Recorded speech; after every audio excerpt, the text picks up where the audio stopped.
గత దశాబ్ద కాలం ఏ అధికారాన్ని అంటుపెట్టుకొని దౌర్జన్యాలతో సామాన్య ప్రజానికపై కాంగ్రెస్ పార్టీ కార్యకర్తలపై దాష్టికానికి పాల్పడ్డారు. మళ్ళా టీఆర్ఎస్ పార్టీ నాయకులు ఏదైతుందో, మళ్ళా కాంగ్రెస్ పార్టీ ముసుగులో ఏదైతుందో మన రాజ్యాధికారానికి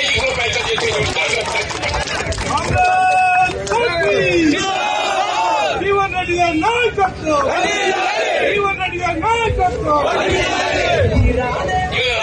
కాంగ్రెస్ పార్టీ అధికారం ఇది కేవలం కాంగ్రెస్ పార్టీ కార్యకర్తల శ్రమ ఫలితం.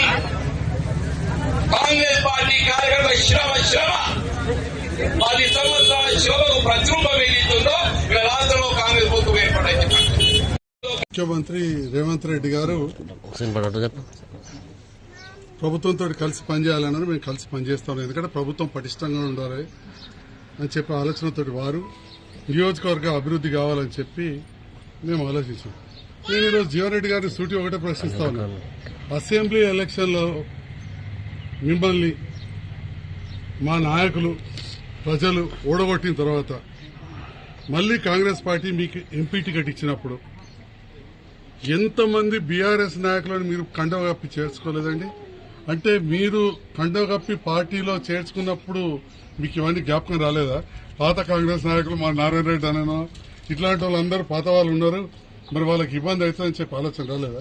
2 ఎంపీపీలను చేసుకున్నారు, మున్సిపల్ చైర్మన్ చేసుకున్నారు, దాదాపు 20 మంది పైన సర్పంచ్లు మీకు వ్యతిరేకంగా పనిచేసి నాకు పనిచేసిన వాళ్ళని మీరు మీ ఎంపీ ఎలక్షన్లు అప్పుడు చేసుకున్నారు. పిఎస్సిఎస్ చైర్మన్లను చేర్చుకున్నారు, డైరెక్టర్లను చేర్చుకున్నారు, ఎంతో మంది వివిధ కుల సంఘాల పెద్దలు చేసుకున్నారు. మరి అప్పుడు 2023 ఎలక్షన్లో నాకు పెద్ద ఎత్తున మద్దతు ఇచ్చిన నాయకులను మీరు ప్రభుత్వం వచ్చిందని చెప్పి మీకు అన్ని రకాల చూసుకుంటామని చెప్పి మీ ఎంపీ ఎలక్షన్లు అప్పుడు మీరు పార్టీలో జాయిన్ చేసుకోలేదా? అంటే మీరు చేసుకుంటే మీరు పార్టీలో జాయిన్ చేసుకుంటే ఒకటి, లేదా కొందరికి మరి ఇంకా మేము సభ్యత్వం తీసుకోలేదు కానీ ప్రభుత్వంతో మమ్మల్ని కలిసి పనిచేస్తే తప్పు అయిపోతుందా?